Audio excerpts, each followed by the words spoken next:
I mean, this shows the influence of Jackson and Chilwell as well. And there's maybe a surprise with this stat that James isn't on there as well, as you've highlighted him. But those off-the-ball runs, 46 from Chilwell and 44 from Jackson. And then on the Chelsea side of it, Raheem Sterling is third, but he's way down there. But it does highlight what Ben Chilwell said is the energetic, full-throttle football that Pochettino wants. Well, again, you look at the two previous managers, obviously, with Conte and Mourinho, they were very negative, very defensive. They would sit in a low block or a low shape, whatever you want to call it. But it's the opposite with Pochettino. I think the Chelsea fans will be happy with what they've seen today. Front-footed football. And Chilwell mentioned when we don't have the ball was defensive, but he was very much offensive today and on the front foot. And I was excited and happy when I mentioned Jackson. I've got to mention Jackson again. I'm really impressed with him. I think he's going to have a super season. I think the way they composed themselves after, that second goal, the fans were getting a bit edgy and they composed themselves. And I think Fernandes as well playing in that more attacking role helped them. And with Fernandes playing in that attacking role, you can see what they want to do with him. And we would expect, Fabrizio Romano and David Ornstein have both tweeted this evening that the Caicedo deal is done for £115 million from Brighton. So if they're both tweeting that, it's likely to go through, isn't it? £115 million, an 8-year deal with an option for a further year.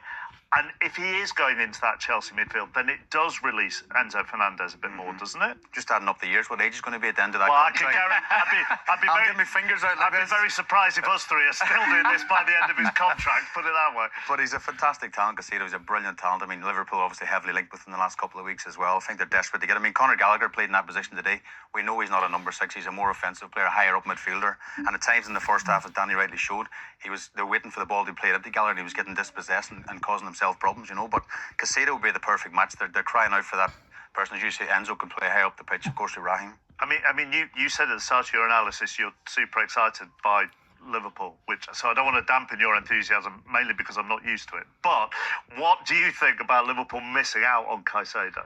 Well, it's a blow because he's a super talent. But they do need someone through the door, definitely as a holding midfielder. And if they lose Lavia to Chelsea as well? Well, look, there's lots of good players. We see time and time again, Tonali's been signed at Newcastle for half the price. There's a lot of good players in Europe and all over the world. There are other players who can come in. They need a more destructive, athletic, central defensive midfielder. So you then have McAllister and Szoboszlai either side? Yeah, because McAllister scores your goals and makes goals, and we've seen him for the last 2 years now, and what he did in the World Cup, being further up the pitch. There's absolutely no way Liverpool can go through the season with what they've got now. They didn't expect to lose both Henderson and Fabinho. Someone will be coming through. Who? We'll have to wait and see. Right. I've missed you glaring at me. Elsewhere in West London, Brentford took on the Tottenham side without Harry Kane, but with a new manager, Ange Postecoglou, whose journey to the Premier League from Australia via Yokohama and Glasgow is remarkable. Tottenham have confirmed the appointment of Ange Postecoglou. All right. Born in Athens, he left at the age of 5 to emigrate to Australia. He loves the game to his marrow.